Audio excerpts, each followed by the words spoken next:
We thought them to be pitiful. When humanity first appeared, coming to us from the fringes of our universe, we had little more than pity for the young species. So young, and yet they had no true gods to speak of, none to protect them, no guiding hand to lead them through the long dark beyond their planets. We felt pity, for they would never expand beyond their own galaxy, never feel the warmth of love from a being greater than themselves. Our own god, the venerable Silence, Yig-Shagath, had too wept when humanity had been discovered. It had been the first true noise uttered by our Lord in eons. At the time, we believed it to be an expression of sorrow for the newest children of the stars, and we held it as the mark of how truly great a loss this was to the humans.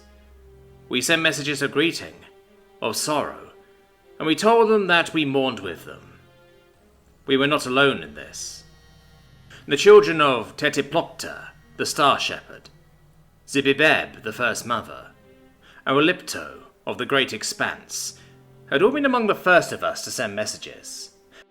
But eventually, nearly all civilizations within the universal order has sent at least a greeting. I imagine at the time humanity had been quite alarmed, if not excited, to learn that so much life filled the universe around it. Perhaps it had even felt a tad saddened at the fact it would likely never be able to reach them. The starless expanse is not to be travelled without aid of the divine, after all. We waited for multiple cycles after the messages were sent, as we figured the humans would need time to learn how to reply through quantum communications. Oddly, they responded sooner than we had expected. It was a single message, a single sentence that shocked the universe. Why are you all apologizing? The statement, no. The implications, is sent away through the order. Had these children, these heathens, merely forgotten their god? Forgotten their creator? We knew it not to be simple confusion. Several of the species within the order had expressly stated their sorrow at humanity losing its god. No. These blasphemous creatures simply forgot they had a god at all. What kind of species could do such a thing? Forgetting the hand that uplifted them. Forgetting who watched over them, broke storms and quenched the fires that came for them before they were ready. To say it caused uproar would be an understatement of the highest order. Within a single kilocycle, a full half of the universal order had begun preparations to cross the expanse, to discipline and exterminate this heathenous species. The rest of us were content to simply sit back and wait for this young species to no longer mar the face of creation. It was our greatest mistake, and our only saving grace. After another kilocycle, the first reports began to come to us from humanity's native galaxy. But it was not what we had expected. Already our suspicions were piqued, and the tension was high. None among us knew why communications had been so greatly delayed.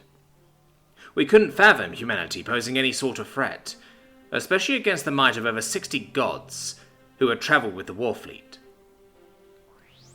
What we received dashed our expectations, and instilled horror into our very souls. A single image. An image of Tetiplokka, the Star Shepherd, his body blackened with soot, his 1,000 hands all severed from his body, his ichor-like blood spilled in open space, the god's own gravity the only thing keeping the blood near it. It was the first time in living record any species had even seen a god's blood, and it filled all those present with deep revulsion. But to see his corpse, countless members went mad at the sight. We cried for answers, cried to our God to tell us, to explain anything about how this could have happened. We prayed and begged for an answer, and the venerable Silence stirred to respond, a miraculous event if one disregarded the circumstances. What we heard was horrid, and I wish we had never sought the answer. You had set the children of Azathoth, and as their father dreamed reality, humanity too dreams unreality. I cannot save you, my children, for they will unmake us all. By the gods, I wish we never sought to eliminate humanity. Even now, as reports come in of ships crossing the starless expanse, I can feel my connection to my god fading. I can feel my god dying. And it is our fault. The gods can no longer help us.